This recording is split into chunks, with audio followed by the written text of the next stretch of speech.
Right behind me is Britain's largest radio telescope, the Chilbolton Observatory.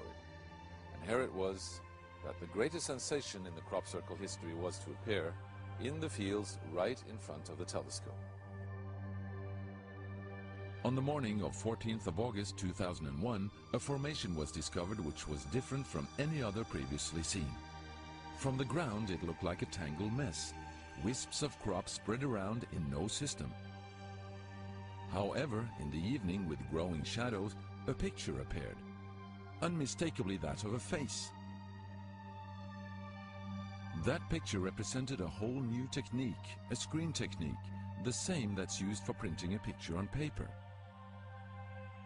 3 days later, the face was joined by something that looked like a data strip. Rows of counters made out of standing and flattened crop. But soon an astonishing similarity is discovered. In 1974, the astronomer Carl Sagan composed a message that NASA sent into space from the Arecibo telescope in Puerto Rico. Binary figures which constituted a graphic code presenting key factors about humans and the planet we live on. 27 years later, an identical pattern appears in a crop field right in front of a similar radio telescope. However, on closer inspection, it seemed to show that the code contained some fundamental differences. Sagan's message explained our calculation system, the dominant chemical substances within the elements that create life on Earth, about our DNA code, humans' height and quantity, and that we live on the third planet in our solar system, and lastly, a sketch of our radio telescope. The message received described the same calculation system, but that silicon is most dominant in life forms in contrast to carbon. The drawing also clearly shows a humanoid figure with large head in relation to its body.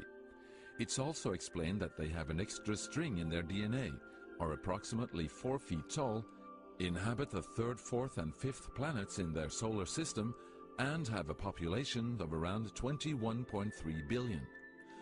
Underneath, the telescope has been replaced by something more complex. 1 year earlier, a strange crop circle had appeared in the same place.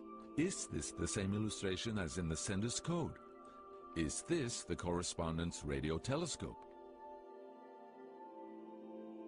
The following year, very nearly on the same day, a new picture appears that gives new force to the alien theory, this time in Crabwood, near the town of Winchester in Hampshire. Once again we see a face, but this time there is an unmistakable resemblance to something extraterrestrial. The picture also contains a print, somewhat similar to that of a CD, with something that appears to be a coded message. This formation also has a new type of design, this time with horizontal line patterns of variable thickness, similar to that of a TV picture. The message on the disc is similar to a spiral band built up of many boxes. But data expert Paul Weige manages to decipher the message. And I had to enlarge the disc quite substantially on the computer and run some image analysis over it to make it clear so that I could see what was a standing tuft and what was flattened. And while I was doing this, I noticed that every so often there was almost a mistake in the diagram. It was like there was a tuft, where the little square tuft, it had done sort of half size. I thought that's a bit odd, and it seemed fairly regular. I was going round, and I sort of counted up, and it was sort of literally every sort of 8 bytes or whatever. And I thought, oh, 8 bytes, and yeah, from computer side, is obviously some sort of binary code.